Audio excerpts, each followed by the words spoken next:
Hello everyone, and welcome to the second episode of World Economics. The first one was quite a success. Thank you so much for watching. And we've received numerous questions to talk about what is happening globally, this slowdown in the global economy, and why is it happening? Why are we not seeing a big increase in inflation with so much money being created after $20 trillion of stimuli from the central banks? What we are seeing is that we hear that there is no inflation. No? Well, the first thing is that obviously there is inflation. There is inflation. Although the CPI calculation, the consumer goods calculation of inflation seems low, the reality is that a core CPI of 1%, 2% per annum, not only is accumulative, but also is showing the beauty of averages. No? There are some products that are rising in price quite significantly in the markets, and others are coming down, and the average is showing a low level of inflation. But there is a reason why the middle class, workers, savers, and people that receive a salary are complaining about the cost of living, is that inflation is actually there. It is not the way, it is not as much as central planners would want, but it is there, and there is a reason why we see the protests in France and so many other countries. So first, yes, there is inflation, and that inflation is accumulative, and we need to pay attention to the disproportionate effect on some parts of the economy, on the salaries, on the workers, on people of middle and lower incomes. Second, of course, there is massive inflation, ginormous inflation in financial assets. When you create credit, as central banks do in the leading economies, what central banks do is not print money per se. What central banks do is print credit. They increase their leverage to buy sovereign bonds. When they buy sovereign bonds, they make the least risky and the most secure asset, allegedly the sovereign bond, extremely expensive. So it creates inflation in sovereign bonds. By making the lowest risk asset very expensive, you also make very expensive the rest of the, let's say, palette of risky assets. And the money creation that does not go to investment and to consumption, not because investors are not using money to or companies for the capex that they require, that they see as necessary, not because consumers are not spending, but because they're not investing or spending what the central planners want them to spend or to invest, which is a completely different thing. It's completely different to say that US companies are not investing as much as central planners would want them to invest, and I don't know where they get the figure, compared to the fact that they are absolutely investing in what they see as opportunities and according to their businesses, their expectations, and the reality of the economy. So the first thing that happens then is that less investment than what central bankers and central planners expect, less consumption than they expect, goes, obviously all that money goes to financial assets, and financial assets have been absolutely rocketing.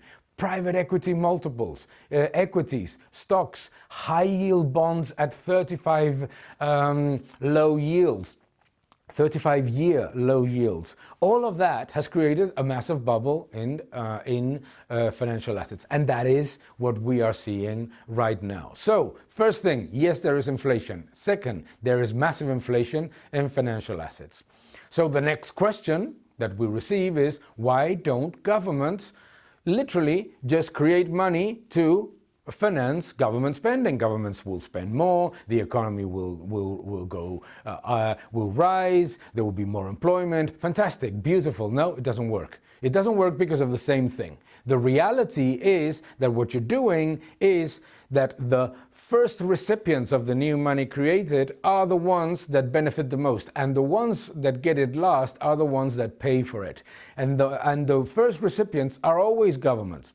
So government receives a lot of money. Government receives a lot of money to spend on what? They don't have better or more detailed information about what are the needs and requirements of the economy. In fact, they have all the incentives to malinvest, overspend, and more importantly, to defend the sectors in process of obsolescence. Therefore, what ends up happening is that governments will spend a lot, and actually more than what would be needed in any economy, because they don't suffer the negatives of doing a bad investment. They just get the money, they spend it, and we have seen it over and over again with these massive infrastructure plans of 2009 in the European Union, with this huge government spending plans in France or so other countries that don't work. No.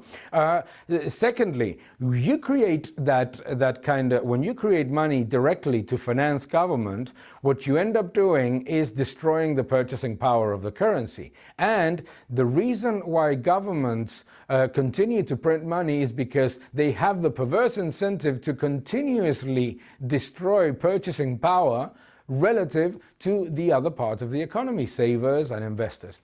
It is a complete fallacy that a government with monetary sovereignty can issue all the debt that it needs in local currency without risk of default. First, there is evidence of more than 27 defaults in local currency of governments with monetary sovereignty since the 1960s. So the first part is incorrect. The second thing is that the governments issue in foreign currency not because they are irresponsible, not because they don't understand the magic of modern monetary theory, but because there is no real demand for their bonds in local currency. And why is there no real demand for their bonds in local currency? Because their own citizens, savers, investors all over the world don't want to suffer the currency risk, because you know that the government will continuously depreciate the currency in order to try to repay that debt that it cannot pay through normal means. So it is not true that governments can issue all the debt that they want if they have monetary sovereignty, because it is not true even in the United States as the world reserve currency. It also sees its bond yields rise, and you can see that there is a completely different metric. More importantly, if you look at the United States, the reason why its bond yields are so low, it's because it has a massive and only principle constantly in its messages to the market, which is the US does not default and capital inflows are welcome. It is all about defending the inflows of capital into the United States. The way in which other governments create their policy, their monetary policy, is against capital inflows, because through currency devaluation and through massive government spending, they are rejecting capital from outside. They are basically becoming the opposite of what the United States is as a world reserve currency. So the other point is, obviously, you can issue all the money you want because you are the government and you have the monopoly of issuing currency. Therefore, there is absolutely no problem in continuously printing more money in order to finance government spending. That is not true either. There are more than 150 cases of fiat currencies that have disappeared because of high inflation. And the reason why that happens is not because the governments would not want to continue to issue currency, is because the citizens themselves reject it. No? We have seen it in Ecuador, we have seen it in so many countries in which citizens themselves just basically, they don't want the currency. The moment that they earn a salary or that they get some currency from savings or from any place in local currency, they go somewhere else to exchange it for gold, for dollars, for anything else. No, we see it in Argentina constantly. So, no, not true that governments can issue all the debt that they want in local currency without risk of default. There's been more than 20 cases of sovereign defaults in local currency. No, it is not true that a government with monetary sovereignty can issue all the money it wants or that it needs, but because we have seen more than 150 fiat currencies disappear in the process. Furthermore, if you think about it from the perspective of the neo-chartalist view, the reality continuously conflicts with magic. Reality is the following. The idea that money supply and demand of money grow in tandem and that the government has better or more information about the needs of the economy in order to avoid an inflationary spiral is completely farcical. Is completely false. And the reason why it's completely false is because the government has the incentive of overspending, of malinvesting, of putting a lot more of that newly created money into sectors that generate overcapacity and crowd out the private sector. More importantly, it has the incentive of, once all that stops working, to try to repeat it continuously. And that's why it is not true and has never happened that money supply and demand of that money grow in tandem. More importantly, it is absolutely incorrect that you can think that the first recipient of the money is not going to have a perverse incentive to continuously get that advantage. Of course it will. Of course it will. And it will be, and it always is, at the expense of savers and salaries. And more importantly, when you look at the entire spectrum of money creation, whether you create credit like central banks do right now and generate massive inflation in financial assets and inflation in goods and services, or whether you create money to finance government spending, in reality, what you're doing is literally a transfer of wealth from the productive sectors to the inefficient sectors, to the unproductive sectors, all the time. It is a constant tax. It is a constant increase in that transfer of wealth out, that sucks wealth out of the productive, out of the savers, into the unproductive and the inefficient. And that let's say that the virtuous circle of credit creation, which is that the short-term credit cycle and the long-term credit cycle rewards the efficient and penalizes the inefficient, is reversed.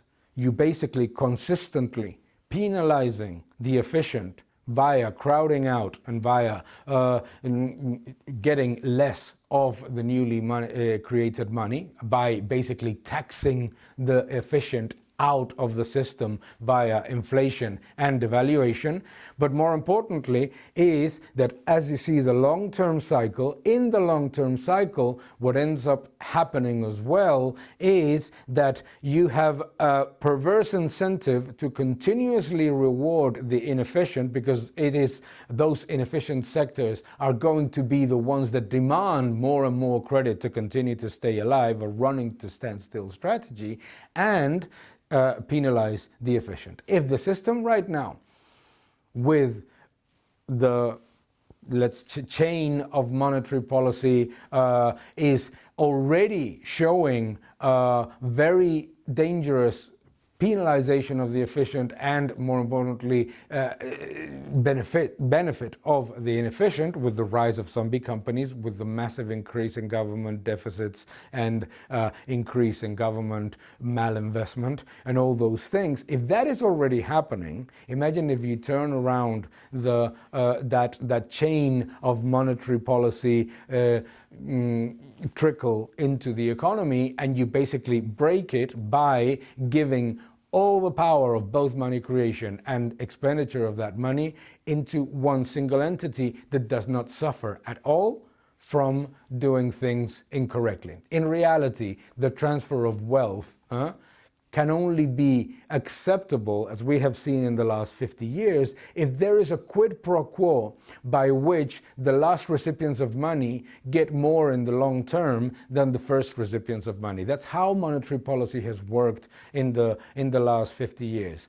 We have broken that since 2009, and it's just getting more and more complicated because, as we are seeing right now, the perverse incentive of the first recipients is to extend and pretend. But it creates populism, it creates uncertainty, and it creates definitely unrest in the rest of the population that suffer the effects of that malinvestment and that lack of monetary reality. So the reality at the end of the day is that there are no magic solutions, and that the only way in which you achieve better growth and better salaries is with higher productivity, rewarding the efficient, not rewarding the inefficient. Thank you very much. See you soon.